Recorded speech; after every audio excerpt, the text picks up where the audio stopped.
북한은 남측을 보란 듯이 어제 신형 전술 탄도미사일 발사대 250대를 최전방에 배치한다고 밝혔습니다.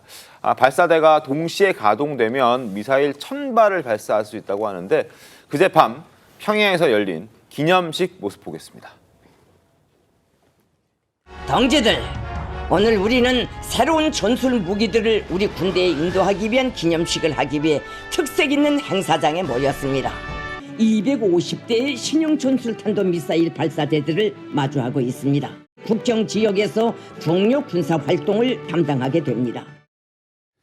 자, 북한 관련 내용들을 조금 더 자세하게 여러분께 알려드리기 위해서 지금 양욱 연구위원과 전화 연결이 되어 있습니다. 자, 양욱 위원님 나와 계십니까? 예, 안녕하세요. 네, 반갑습니다. 자, 조금 전 저희가 북한 조선중앙TV의 모습을 보여드렸는데, 목소리를 들려드렸는데 남한 코앞에 발사대 250대를 배치하겠다는 것. 이거 어떤 정도의 위협을 우리가 느껴야 됩니까? 자, 일단 북한이 들고 나온 적이 이제 화성 11라라고 해서요. 한 200km 이하 정도 거리에서 미사일을 공격할 수 있는 그런 근거리 탄도 미사일이라고 알려지고 있습니다. 네. 이게 문제는 뭐냐면요. 북한이 아직 뭐 개발을 완료하지는 않았지만 앞으로 탑재할 화산 30이라는 전술핵 탄두 파괴력이 5킬로톤입니다. 자, 이 핵탄두를 전술핵 탄두를 바로 이 화성 11라라고 하는 이 조그만 미사일에도 탑재할 수 있다라고 얘기를 하는 거예요. 네.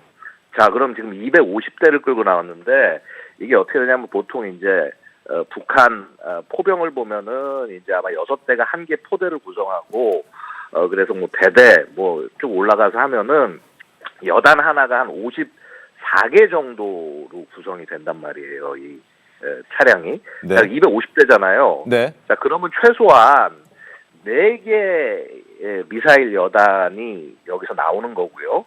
그러면 그 4개 여단을 지금 북한의 전연군단 4개가 있습니다. 전방에 배치된 최전방군단 거기에 전부 배치하겠다는 얘기입니다. 그러니까 한마디로 네.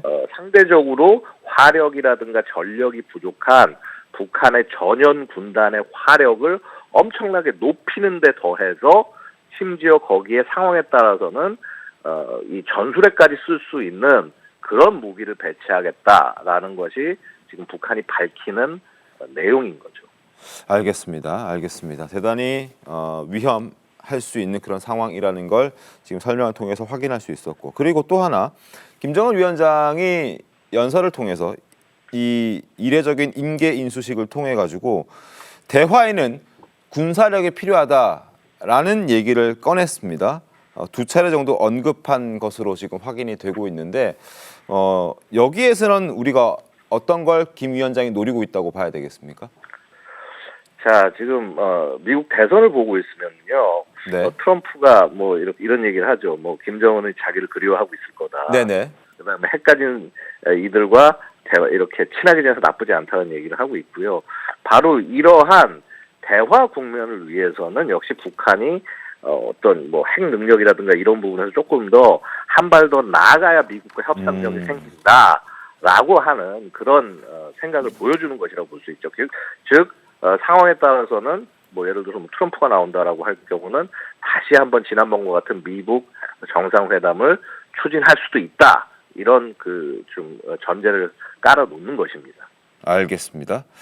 그리고 조금 전에 저희가 얘기 드렸던 우리 군의 핵 추진 잠수함을 쏠 수 있는 소형 원자로 개발과 관련해서 저희가 설명을 좀 드렸었는데 이거는 북한에는 어떠한 위협이 있는지 지금 여러 한송원 기자도 그리고 차재영 교수도 말씀해 주셨는데 위원님은 어떻게 좀 보십니까?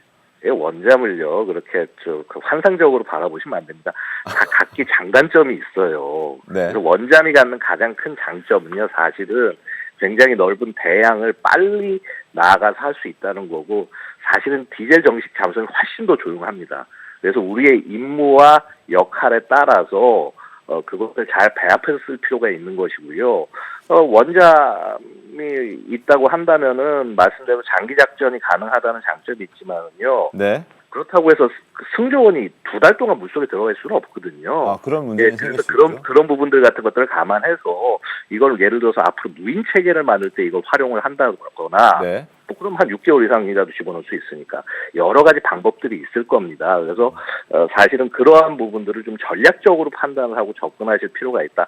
차분히 접근하자. 그다음에 이 원자력 관련된 문제는 네. 자꾸 우리가 이렇게 크게 드러내서 이슈를 만들면 만들수록 국제사회에 주목을 받을 수밖에 없습니다. 이런 부분들을 좀 조용히 처리해야 되는 것이 맞다라고 조언을 드리겠습니다. 알겠습니다. 물론 뭐 핵 잠수함이 오랫동안 수면 아래에 있을 수 있기 때문에 전략적으로는 우수하긴 하나 거기에 탑승하는 승조원이나 이런 부분들까지 감안한다면 조금 더 개발시켜야 된다라는 말씀을 해주신 걸로 이해를 하겠습니다. 자, 전화 연결 오늘 감사합니다. 자, 양웅 위원님 수고하십시오. 네, 고맙습니다. 자, 지금 일단 지적들이 이제 있었습니다. 뭐 북한의 어떤 상황에 대한 어떤 평가도 해주셨고, 그리고 핵 잠수함과 관련된 여러 가지 부분들에 있어서는 조금 더 우리나라가 고민해야 된다라는, 이거 뭐 윤정부에서 당연히 고민해야 될 부분이겠죠. 어떻게 보십니까? 제가 볼 때는 이게 지금 남북 간의 군비 경쟁이 지금 계속 치열해지고 있는데 이게 어느 시점에 포화 상태에 가면 이게 결국에는 군축 시도로 이제 변경이 될 겁니다. 근데 네.